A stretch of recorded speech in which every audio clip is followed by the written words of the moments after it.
So, if you don't know this already, students at Oxford University in England spend 40 hours a week studying, which means that even on those days with no motivation, they still have to wake up and go study for 6 to 8 hours. And they're not sitting in bed telling themselves, "Come on, you gotta do 7 hours of revision today." Instead, what they actually do is wake up and think, "I'll have a crack at a bit of work right now." And somehow, they finish 2 textbooks, written 5 essays, and discovered a new planet. So how do they do it? What's their hidden secret to being so productive all the time? I did some research so you don't waste time, and I found that productivity is basically just a cycle. And this is what it looks like. First, let's say you get motivated. Motivation makes you want to do work. Finishing some work makes you feel good.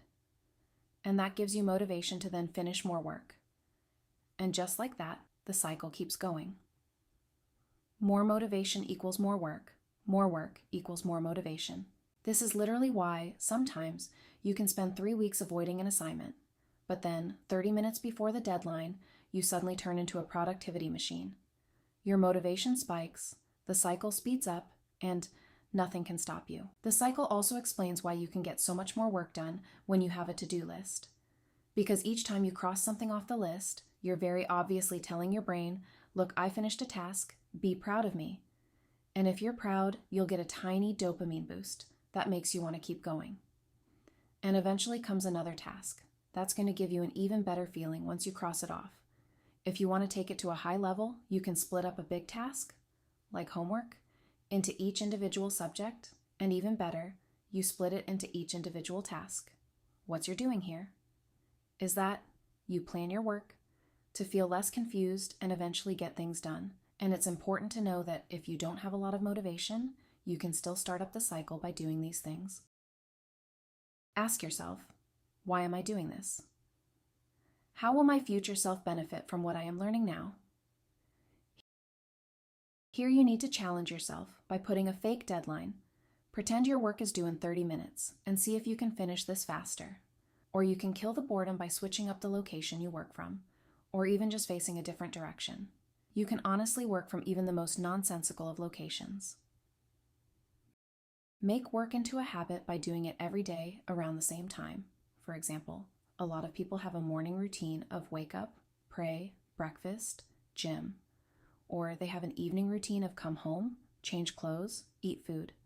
And if you just stick a work session into these built-in routines, then eventually it will be part of the normal tasks, which it'll feel weird not to do it. But having said all this, you also don't have to start with motivation to get the cycle going. For example, if you wake up one day and you feel like you don't want to do anything, do one tiny task. Just one. Write a single sentence, read one paragraph, clean one thing, literally anything to get your brain moving.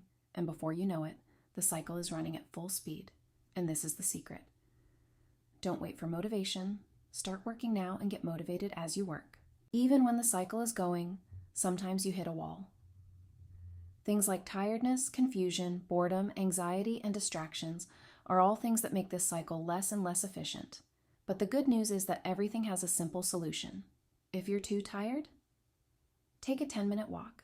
Stepping outside gives you a quick energy boost and helps clear your mind, making it easier to refocus, giving you space to process your thoughts and plan your next move.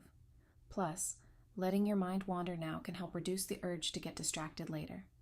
Another thing you can do is simply taking a coffee. Works 100% of the time. If you're feeling lost, make a plan so you actually know what you need to do. If you're bored, switch locations. Seriously, even just turning your chair in a different direction makes a difference. If you're anxious, ask yourself, why am I worried? Is this even a big deal? Will this matter in a month? Probably not.